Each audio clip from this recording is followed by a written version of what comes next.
प्रिय विद्यार्थियों, हमारा टॉपिक है सार्वजनिक उपक्रम समिति, कमेटी ऑन पब्लिक अंडरटेकिंग्स, जिसे संक्षिप्त रूप में कोपू के नाम से जानते हैं। ये एक संसदीय समिति है।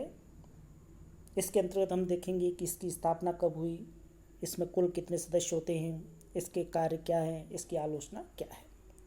तो इस समिति की जो स्थापना है, इस समिति का जो गठन है वो 1964 में किया गया था और ऐसा कृष्ण मेनन कमेटी की सिफारिश पर किया गया था।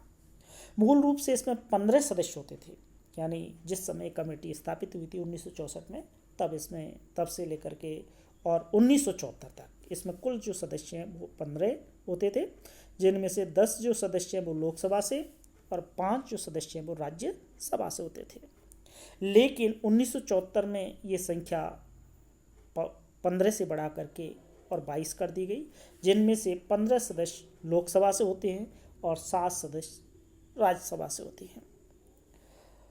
इनका जो निर्वाचन है वो प्रत्येक वर्ष होता है और एकल हस्तांतरण नियम मत द्वारा समानुपातिक प्रतिनिधि सिद्धांत के आधार पर संसद द्वारा किया जाता है।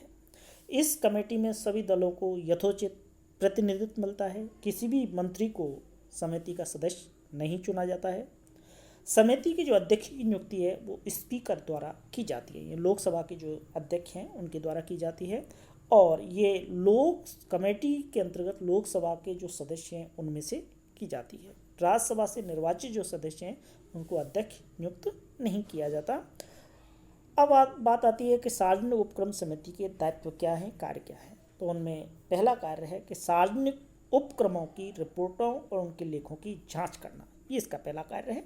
दूसरा कार्य है सार्वजनिक उपक्रमों पर लेखा नियंत्रक एवं महालेखा परीक्षक, जिसे हम कैग कहते हैं, की रिपोर्टों की जांच करना। तीसरा है लोक लेखा समिति और अनुमान समिति के उन कार्यों का परीक्षण करना जो लोक उपक्रमों से संबंधित है अथवा लोकसभा के अध्यक्ष द्वारा इन समिति को सौंपी गई हैं।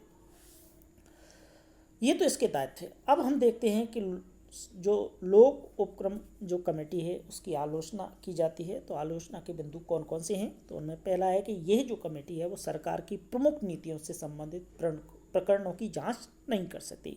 यानी सरकार की जो नीति है, इसके कार्यक्षेत्र, नीति की जांच करना इसके कार्यक्षेत्र के अंतर्गत नहीं आता है। इसी प्रकार से यह लोक उपक्रमों के दैनिक प्रशासन पर टिप्पणी नहीं कर सकती। तीसरी आलोचना की जाती है कि यह किसी विशिष्ट निकाय की स्थिति प्राप्त जो लोक उपक्रम हैं उनके कुछ प्रकरणों की जांच नहीं कर सकती। तो कहने का तात्पर्य है कि लोक उपक्रम जो समिति है इसका जो कार्य क्षेत्र है वो बहुत ही सीमित है।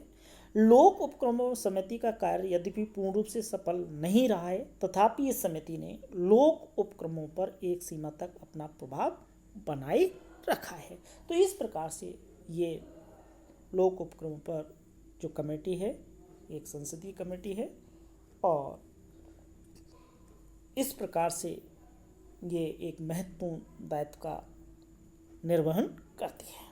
Thank you.